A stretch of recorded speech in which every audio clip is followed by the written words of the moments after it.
السلام علیکم ورحمۃ اللہ تعالی وبرکاتہ۔ 17 جمادی الاولیٰ۔ نمبر 1، اسلامی تاریخ۔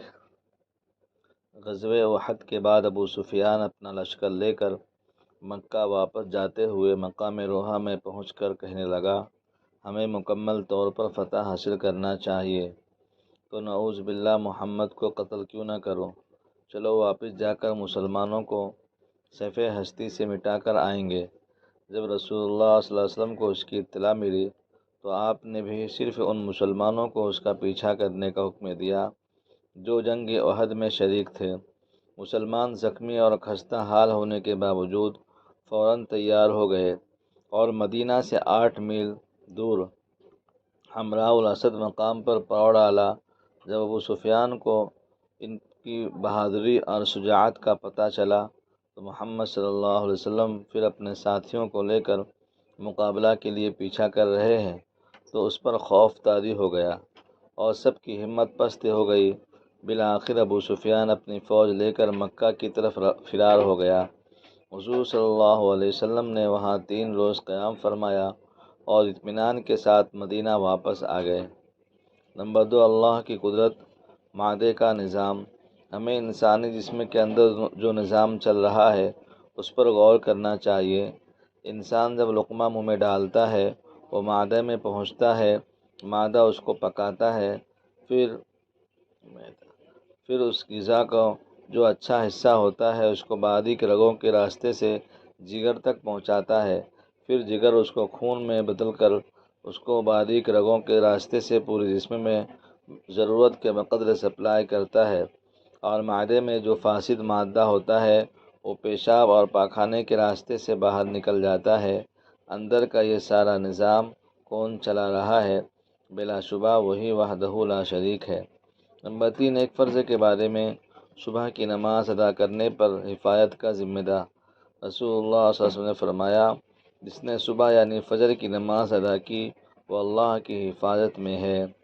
نمبر 4، ایک سنت کے بارے میں۔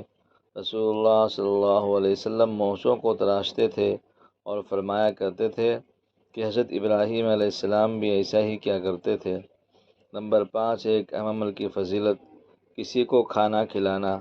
رسول اللہ نے فرمایا، جس نے کسی مومن کو کھانا کھلایا اور اس کو سیراب کر دیا تو اللہ تعالیٰ ایک خاص دروازے سے اس کو جنت میں داخل فرمائے گا جس میں اس کے جیسا عمل کرنے والا ہی داخل ہوگا۔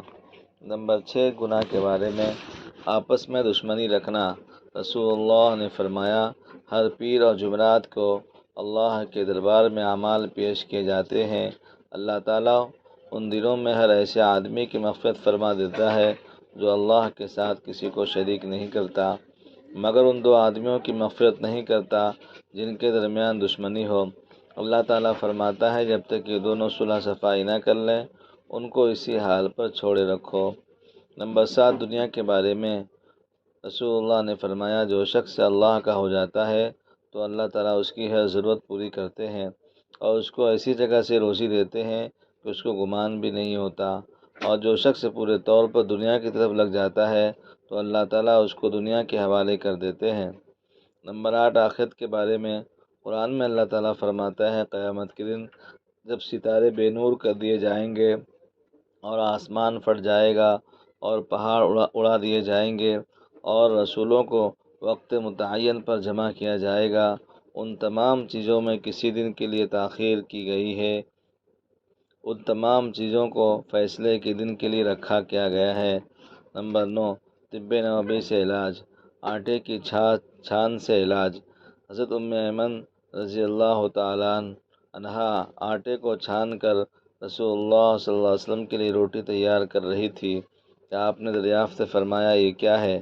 انہوں نے عرض کیا، یہ ہمارے ملک کا کھانا ہے جو آپ کے لیے تیار کر رہی ہوں۔ تو رسول اللہ نے فرمایا، تم نے آٹے میں سے جو کچھ چھان کر نکالا ہے اس کو اسی میں ڈال دو اور پھر گوندو۔ فائدہ: نئی تحقیق سے معلوم ہوتا ہے کہ آٹے کی چھان یعنی بھوسی پرانے قبض کو دور کرتا ہے اور ذیابیطس کے مریضوں کے لیے بہترین دوا ہے۔ نمبر 10، قرآن کی نصیحت۔ قرآن میں اللہ تعالیٰ فرماتا ہے، یہ قرآن ایک بابرکت کتاب ہے جس کو ہم نے اس پر نازل کیا ہے، لوگ اس کی آیتوں میں غور و فکر کریں اور عقل مند لوگ اس سے نصیحت حاصل کریں۔ اللہ تعالی ہم سب کو عمل کی توفیق عطا فرمائے، آمین۔